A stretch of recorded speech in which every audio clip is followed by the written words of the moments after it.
That's when I'm gonna stand up, take my people with me. Together we are going to a brand new home, far across the river. Can you hear freedom calling, calling me to answer? Gonna keep on keeping on.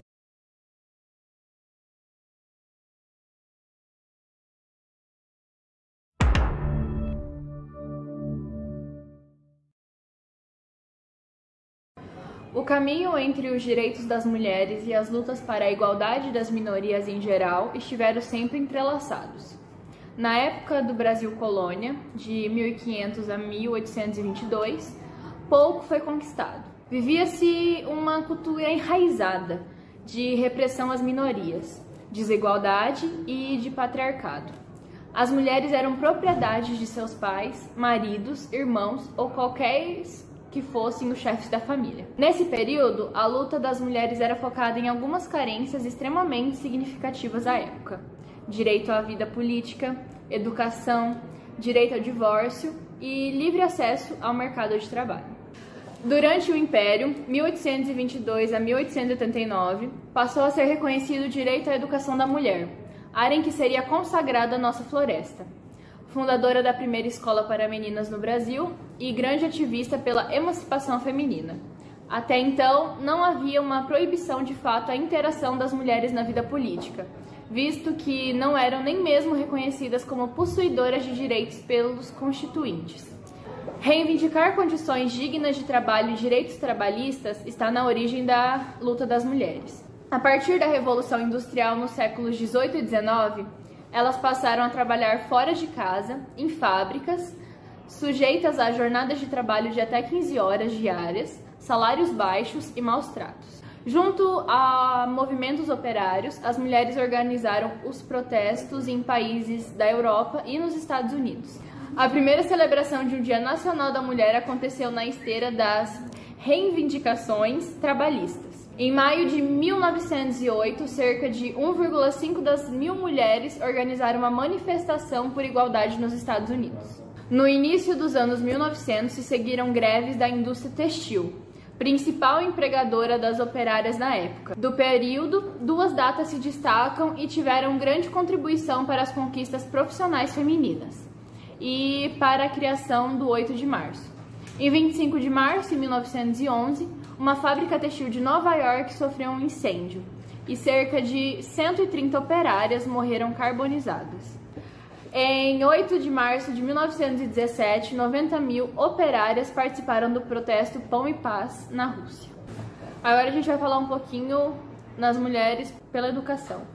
As mulheres tiveram suas primeiras vitórias na luta por acesso à educação do século XIX.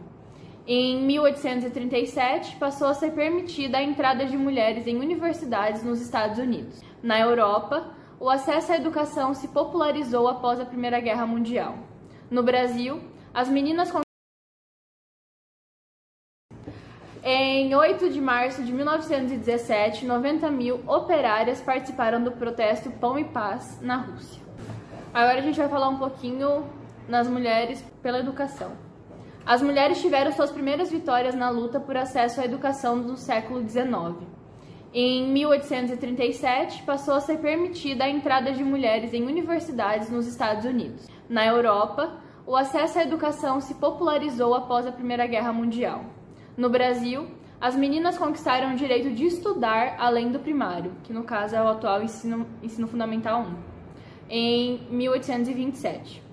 Elas ganharam finalmente o direito de cursar uma faculdade, em 1879. O acesso à educação é um dos principais recursos para a emancipação das mulheres, antes relegadas à esfera doméstica. Vou falar um pouquinho sobre as conquistas das mulheres no voto. Uma das lutas de maior significado para as mulheres e que marca o início do movimento feminista é por direito ao voto.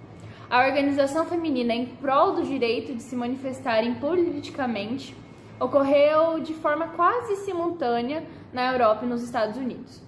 Em 1869, foi criada a Associação Nacional para o Sufrágio das Mulheres, em Nova York, por Susan B. Anthony, e Elizabeth Cady Stanton. Já na Inglaterra, a articulação teve início em 1903, ano de formação da União Social e Política das Mulheres, liderada por Emily Pankhurst. As britânicas quebraram vitrines e patrimônios, sabotaram serviços públicos e chegaram até realizar atentado com bomba diante a resistência do governo. Após apoiarem os esforços do país durante a Primeira Guerra Mundial, as britânicas conquistaram o direito ao voto em 1918. Agora eu vou falar um pouquinho sobre a luta das mulheres contra a violência. A luta pelo fim da violência contra as mulheres ganhou força no Brasil a partir dos anos 1980, culminando com a criação em 1985 do Conselho Nacional dos Direitos da Mulher. As maiores conquistas das brasileiras nessa área, no entanto, são recentes. Em 2006 foi criada a Lei Maria da Penha, primeira a reconhecer e criar mecanismos para combater a violência doméstica. 9 anos depois, em 2015, foi sancionada a Lei do Feminicídio, que coloca o assassinato de mulheres por razões da condição do sexo feminino como circunstâncias qualificadoras de homicídio e o enquadra no rol de crimes hediondos. Ela dá a visibilidade à violência sistemática a que mulheres estão sujeitas no Brasil. Leis e garantias conquistadas pelas mulheres. Então, revivendo um pouco da nossa história, através das constituições que já tivemos, podemos compreender a luta das mulheres pela igualdade de direito que foi sendo conquistada pouco a pouco. A Constituição de 1824 definia que cidadão era só o homem, então só o homem poderia votar, ser eleito, e a mulher poderia trabalhar apenas para instituições privadas e não públicas. A Constituição de 1934, ela inaugurou a primeira vez a igualdade entre os sexos, então proibindo diferenças de salário para o mesmo trabalho por causa do sexo e também garantindo assistência médica e sanitária às gestantes de descanso antes e depois do parto através da Previdência Social. A Constituição de 1937 continuou a mesma Constituição de 1934, porém acrescentou o direito de voto para a mulher. Uma das principais conquistas da Constituição de 1988 foi a isonomia, que garantia igualdade a todos perante a lei sem descrição de qualquer natureza. Homem e mulher são iguais em direitos e obrigações, seja na vida civil, no trabalho e na família. O dia 8 de março, ele é um marco na luta pelo direito das mulheres ao redor de todo o mundo, porque é apenas quando as mulheres se juntaram para protestar que aconteceu essas mudanças nas constituições. Aqui no Brasil, nos anos 2000, foi um marco muito importante na luta das conquistas pelas mulheres, porque começou a atribuir o tema de violência doméstica e aí criou a Lei Maria da Penha. A Lei Maria da Penha, ela é a principal legislação do Brasil e proteção às mulheres que sofrem de violência doméstica. A Lei Maria da Penha, ela trouxe muitos benefícios para a questão de violência doméstica, contudo, o problema social é tão grande que mulheres ainda são violentadas no Brasil. Além da Lei Maria da Penha, existem outros mecanismos para a proteção da vida de mulheres que sofrem agressões. Citando o exemplo da Lei do Minuto Seguinte, ela oferece garantias a vítimas de violência sexual com atendimento imediato pelo SUS, amparo médico, psicológico e social, exames preventivos e informação sobre seus direitos. E temos também a Lei do Feminicídio, que prevê o feminicídio como circunstância qualificada do crime homicídio, ou seja, quando o crime for praticado com a mulher por razões de condição do sexo feminino. Sobre a presença da mulher no mundo do trabalho. Segundo pesquisa feita pelo IBGE, no dia 4 de março desse ano, 54,4% das mulheres com 15 anos ou mais estão inseridas no mercado de trabalho, diferente de 73,7% dos homens da mesma faixa etária que estão incluídos.